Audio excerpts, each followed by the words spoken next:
What kind of milk is good for your baby? When did milk become such a difficult topic?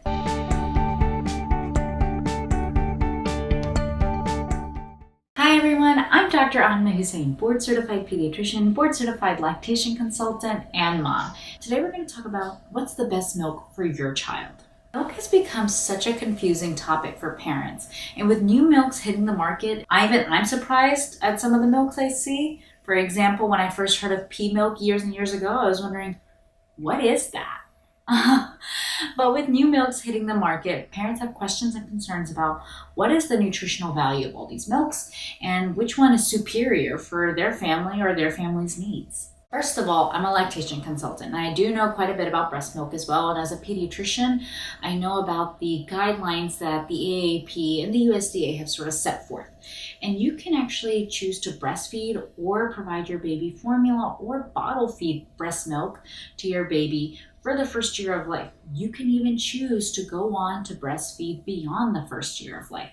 Typically, we say formula doesn't necessarily need to be continued beyond the first year of life because you're able to actually get good nutritional benefits from table foods. For example, solids, which we've already talked about in another video, but then you can start to implement and choose a milk to add as a supplement into the diet. Toddler formulas are basically a complete separate different animal. In my opinion, they're really kind of a marketing gimmick and not necessary for every child. But for some children, they can be really helpful. For example, think about a G-tube dependent child, or think about a child with developmental delays, or think about a child who has a trach or has a choking risk.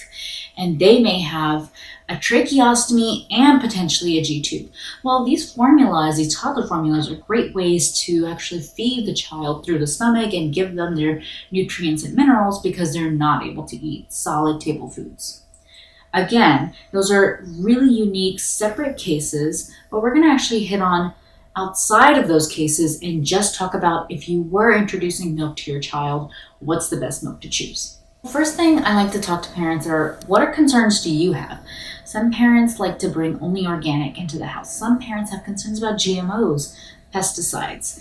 Some parents might have dietary preferences or beliefs, right? So vegan families will definitely not choose to bring cow's milk into their house, and that is something to be respected. What about if they have a dairy or nut allergy? And we spoke last week extensively about food allergies, so make sure you check that video out. But those are all really important questions and nothing to be dismissed by parents. That also provides me a framework and foundation of where we're working from and what's important to families. I also tend to ask parents, are you big milk drinkers? Do you bring milk into the house? Oh, you just use it for cereal? Okay, what kind of milk do you bring into the house? Again, that sets a nice foundation.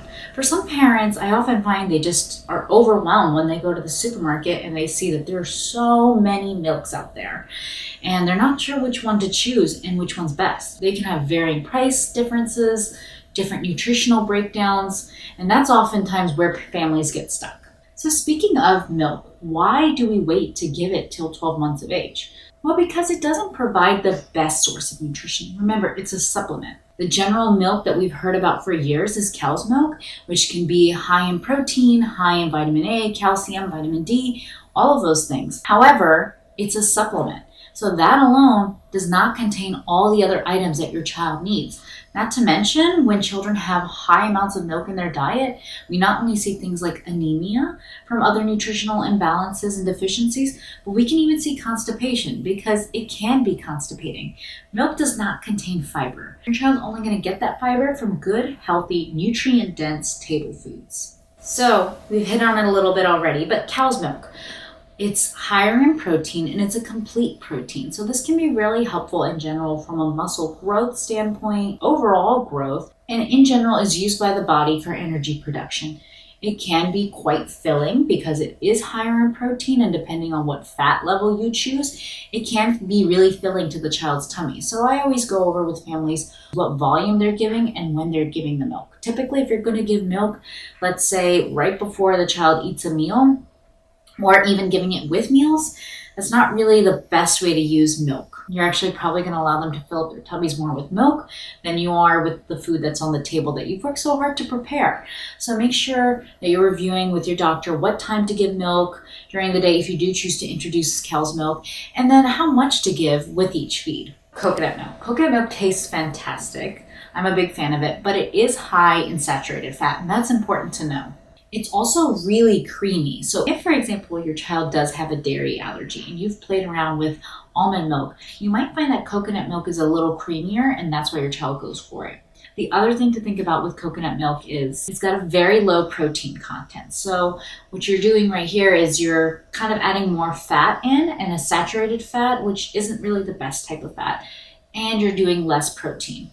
But again, for some families, this might be the milk you bring into your house. So that's okay. Just be aware of those things when you're offering your child milk. What about almond and cashew milk? So again, if you have a child with a nut allergy, these probably wouldn't be a great idea, but almond or cashew milk can be really helpful because they are high in calcium, and it's a good substitute if you prefer a thinner texture milk like skim milk in your house. So if you do bring almond or cashew milk into the house, do remember that it can be lower in protein. Oftentimes it is lower in protein, which can seem counterintuitive because we think nuts by themselves are very high in protein. But when you're talking about almond milk or cashew milk and how they're actually strained and to make that milk, it's actually pretty low in protein. You might also find that it's a lower calorie option as well. So basically, cup for cup, if you look at whole fat cow's milk versus a cup of cashew milk or almond milk, there's at least 100 calories difference there. So if your child is growing and your pediatrician is talking to them, if your child is growing and your pediatrician is talking to you about potentially not gaining weight or potentially plateauing on their growth curve or potential concerns about how many calories they're taking in and nutrient-dense foods, they may ask you about what type of milk you're offering your child, and then really look at how many calories are offered in that milk and the fat content of the milk. Because not only does the fat content matter, but what kind of fat. I'm not vegan, but I do like soy milk. I love the taste of it just personally. It most resembles cow's milk actually too in nutritional makeup. So that means to say that it's a little bit higher in protein. It does have a creamier texture as well. Also readily available, and it's a good substitute for if your child were to have nut allergies. What about oat milk? Now I feel like oat milk is one of those things that's probably been new within the last 5 years. Oat milk is a good substitute as well if your child has nut allergy. It's also pretty creamy and smooth, which is really nice. Sometimes I feel like putting it into my coffee adds sort of a half and half texture or vibe to it. But in general, this is actually one of those milks that is actually a little higher in fiber too. With it being higher in fiber, it's obviously a little higher in carbohydrates, and it's not very high in protein. Again, things to consider when you're looking at the nutritional breakdown of these types of milks. What about pea protein milk? I hit on this a little bit in the beginning, but pea protein milk is creamy, just like soy milk would be or even whole milk. It's creamier than almond or cashew milk, and it's higher in protein. It's a great substitute if your child does have nut allergies or your child has a dairy allergy. In general, there's less fat than whole milk. You just might find that pea protein milk might not be as readily available at almost all supermarkets like the other types of milk that we've hit on, like almond milk, cashew milk, or in general cow's milk. But it's a really great substitute, and I have a lot of families who love it. Rice milk for me doesn't really check a lot of boxes.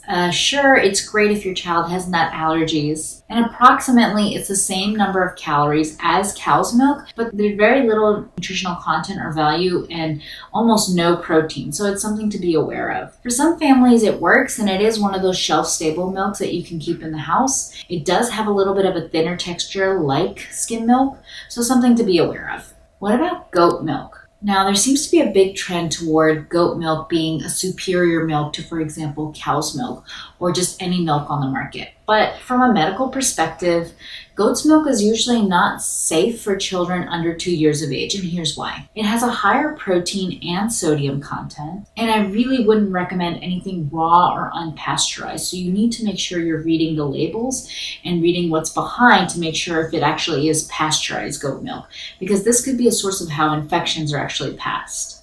It's also really important to know that goat's milk can be associated with some nutritional and deficiencies and imbalances, including folate. Other important things to know about goat's milk is that sometimes it can actually cause nutritional imbalances that mimic what we call inborn errors of metabolism. Certain inborn errors of metabolism show metabolic profiles when we run labs. Sometimes when you look at these labs, we're alert to think that maybe this child's not properly breaking down carbohydrates, fats, proteins, essentially inborn errors of metabolism.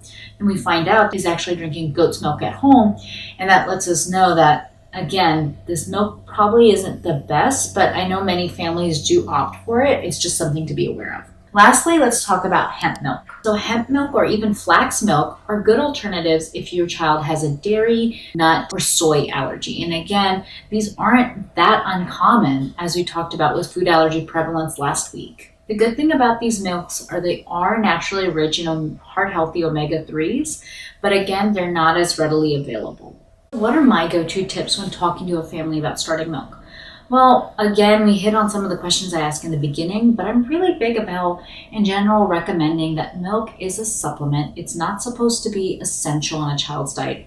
In fact, even I, as a pediatrician, was a little thrown for a loop when my daughter, who was initially nursing and exclusively bottle feeding breast milk, then moved on to formula, was then making the transition to cow's milk, did not love it at all.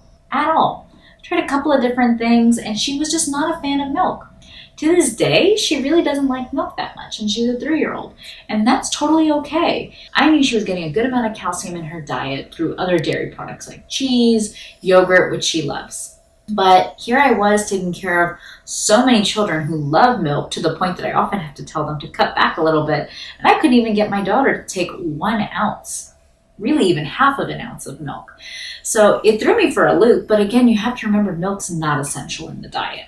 So I do recommend trying to limit your milk to about 16 ounces a day. Some pediatricians might tell you a little bit more, like, hey, let's limit it to 24 ounces. Some might go even steeper than me and say, nope, I actually really only want you to drink up to 12 ounces of milk a day. It really depends on the child in front of you, how they're growing, and what their other nutritional profiles and what they're eating looks like. In general, for most kids under 2, I also opt for more higher calorie milks with higher fat. And that's because the brain is still developing, and that higher fat content can really help support brain development. Sometimes, depending on the growth curve, I might actually choose reduced fat milk, and I'll review that with the families in the room and tell them exactly why I'm making that choice. On that note, if you do have specific questions or concerns about your child's situation, whether that be their growth, their allergies, your dietary beliefs, or what have you after watching this video, make sure to talk to your personal pediatrician. And lastly, just make sure you watch out for added sugars. A lot of those milks I mentioned, like coconut milk or almond milk, cashew milk, soy milk, they taste really good, but some of them might actually have added sugars in. Now again, if your child's active or maybe not drinking as much of that milk, or perhaps you're really good about dental hygiene, it's not really a huge issue in my personal opinion, but it is important to know what's coming into your house, and those added sugars do add up if your child is drinking large volumes of milk. So I hope this video was helpful. Give it a thumbs up if it was. Let me know in the comments what other questions you have or other videos you might want to see. Make sure you hit subscribe and tune in next Monday for a new video.